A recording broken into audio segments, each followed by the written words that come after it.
이건 벨벳 개미입니다. 하지만 개미가 아니라 말벌입니다. 벨벳도 아니고요.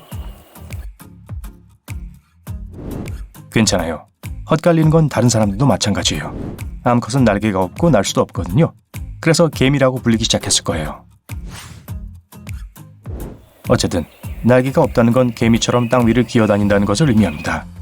일반적인 말벌과는 달리 자신의 둥지를 짓지 않습니다. 벌, 파리 그리고 다른 곤충들의 둥지를 점령합니다. 우와, 작은 악당들이네요.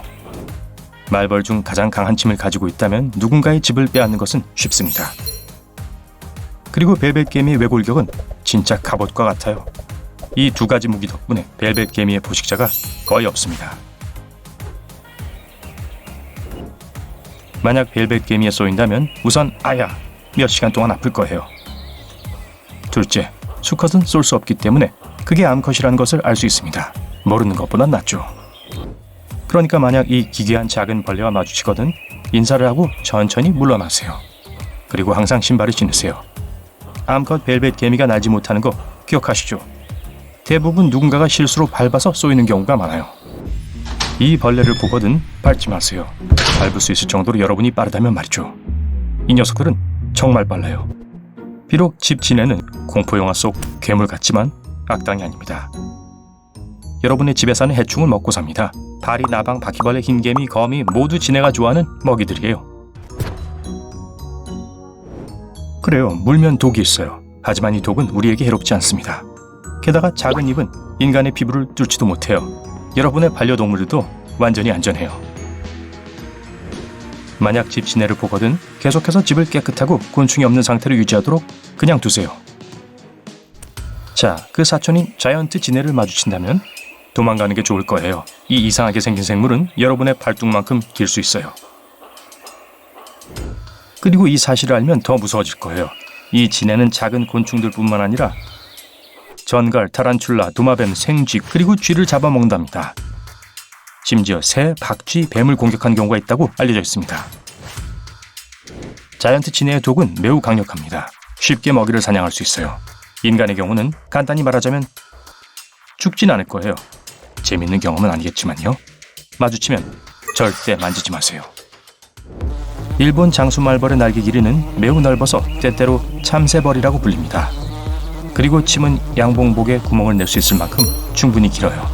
그러니까 보호복이 여러분을 구해줄 거라고 생각하지 마세요. 설상가상으로 장수말벌은 절대 혼자가 아닙니다. 말벌 한 마리가 위험을 감지하면 상대에게 독을 뿌립니다. 그러고 나서 그 스프레이의 냄새가 친구들을 불러 모아요. 단 몇 초 안에 여러분이 이 거대한 말벌 무리와 마주하게 될 거예요. 달리기로 피할 수도 있겠지만 장거리 경주를 예상해야 할 거예요. 일본 장수말벌은 하루에 80km까지 날 수 있습니다. 마라톤은 그 거리의 절반이죠. 사랑스럽고 보송보송한 퍼스 나방 애벌레는 만지고 싶은 충동이 들게 합니다. 작은 고양이처럼요. 틀렸어요. 손대지 마세요. 그 털은 사실 독이 있는 뾰족한 뿔로 만들어진 가발 같아요. 무언가와 접촉했을 때 예를 들면 여러분의 손에 닿으면 그 털이 피부에 박히게 됩니다. 독은 그 부위를 자극합니다. 심한 화끈거림이 뒤따르며 최대 1시간까지 지속될 수 있어요. 은둔자 거미는 여러분이 가까이 가고 싶지 않은 만큼 여러분 근처에 가고 싶어 하지 않아요. 그리고 이 거미는 주로 수동적이고 눈에 잘 안 보이는 곳, 지하실, 다락방과 같은 조용하고 어두운 곳에서 방해받지 않고 숨어있기를 좋아합니다. 만약 실수로 이 거미들을 방해하게 되면 보통 허둥지둥 달아날 거예요. 하지만 자극하면 후회하게 될 거예요. 그 독은 매우 강력한데 방울뱀의 독보다 훨씬 더 강력합니다. 일단 독이 몸 안으로 들어가면 독은 조직을 파괴하고 생존에 필요한 산소를 빼앗기 시작합니다. 그 효과는 점점 악화되고 몇 달 동안 지속될 수 있어요. 하지만 은둔자 거미는 거의 10개월 동안 음식 없이 지낼 수 있기 때문에 부엌이나 침실로 가서 먹을 것을 찾지는 않을 거예요. 그러니까 안심하고 잠을 잘 수 있겠죠? 그렇겠죠?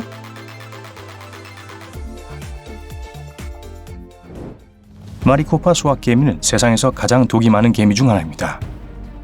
장수말벌처럼 독은 다른 수학개미들에게 표시 역할을 하고 동료를 구조하러 몰려옵니다. 이 경우 가능한 한 빨리 달아나는 게 상책이에요. 한 10군데만 물어도 쥐를 쓰러뜨릴 수 있을 정도의 충분한 독을 가지고 있거든요. 그리고 벌처럼 한 번 쏘고 끝나는 게 아니에요. 이 개미는 독을 여러 번 주입할 수 있습니다. 자, 상상해보세요. 밤이고 여러분은 따뜻한 침대에서 자고 있어요. 하지만 한밤중에 원치 않는 방문객이 찾아옵니다. 이불을 가로질러 여러분 얼굴까지 기어올라가서 입술을 찾습니다. 그리고 쪽! 여러분에게 키스해요. 그리고 여기서 키스는 문다는 뜻입니다. 키싱버그는 보통 낮에는 숨어있다가 밤에 먹이를 찾으러 나갑니다. 그리고 좋아하는 음식은 피예요. 뽀뽀. 키싱버그는 사람들의 얼굴과 목을 물어뜯는 고약한 버릇을 가지고 있습니다. 흡혈귀벌레죠. 사실 그 이름이 더 잘 어울렸을 거예요. 자, 체체파리는 아프리카에 살고 대부분 평범한 파리같이 생겼어요. 하지만 이 파리와 마주치거든 전 먹던 힘까지 다해서 도망가세요. 이 파리에게 물린 상처를 즉시 치료하지 않으면 보통 몇 달 후에 살아남을 수 없습니다. 그리고 이 파리는 3천만 년 이상 지구를 위협해왔습니다. 제가 직접 본 건 아니지만 그 당시에는 동물 세계 전체가 완전히 다른 모습이었을 거예요. 지구 전체의 열대성 습한 기후는 체체파리가 편안하게 번식하는 데 도움을 주었습니다. 이제 남아시아로 가보겠습니다. 그곳에서 우리는 인디언 레드 전갈을 찾을 수 있습니다. 손가락 크기 정도밖에 되지 않지만 세상에서 가장 독이 많은 것 중 하나예요. 대부분은 곤충이나 작은 도마뱀을 먹으면서 살아갑니다. 하지만 인간 거주지 근처에 사는 습관을 가지고 있어요. 그들은 특히 시골 지역에서요. 그리고 거기서 사고가 자주 일어납니다. 하루 종일 먹이를 사냥하고 바쁜 하루를 보낸 전갈은 밤이나 이른 아침에 사람들의 잠자리로 기어들어가는 걸 좋아해요. 아니면 아주 곤하게 자고 있는 사람 위로 천장에서 떨어질 수도 있어요. 상상해보세요. 악몽 그 자체예요. 이제 가장 악명 높은 거미를 소개합니다. 블랙 위도우.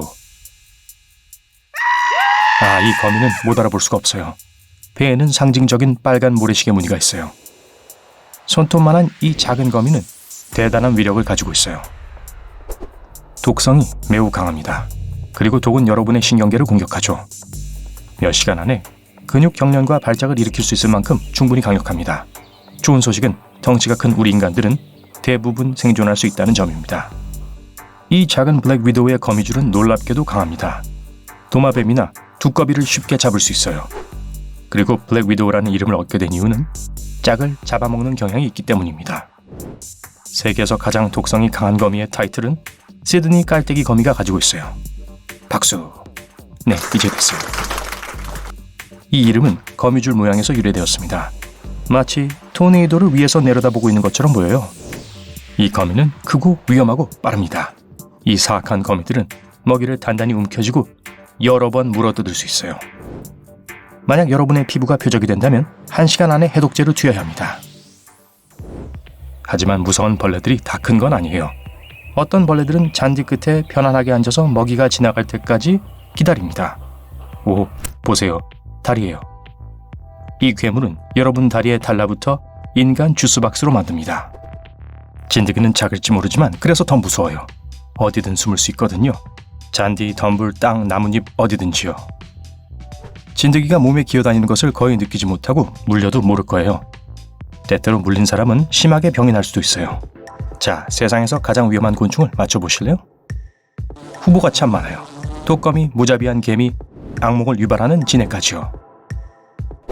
하지만 인류에게 가장 큰 피해를 주는 건 바로 모기입니다. 독이 있는 것도 아니고 물어도 아프지 않습니다. 모기가 옮기는 병이 문제예요. 모기는 훌륭한 사냥꾼입니다. 우리가 숨을 쉴 때 발생하는 이산화탄소를 감지하는 특별한 기관을 가지고 있어요. 일단 목표를 찾으면 모기는 자기 몸무게 3배의 피를 마실 수 있습니다. 이 흡혈귀들은 지구상에서 가장 오래된 종 중 하나이고 2억 년 전으로 거슬러 올라갑니다. 가엾은 티렉스는 그 짧은 팔로 모기를 쫓을 수도 없었어요. 당시 모기는 따뜻한 열대 지역에 머물렀습니다. 하지만 현대 모기는 남극 대륙을 제외한 모든 대륙에서 발견됩니다. 펭귄은 좋겠어요. 그건 인간의 책임이에요. 모기는 배의 유충을 숨기고 우리와 함께 세계를 항해합니다. 같이 여행하는 게 모기가 아니라면 낭만적으로 들릴 수도 있었을 거예요.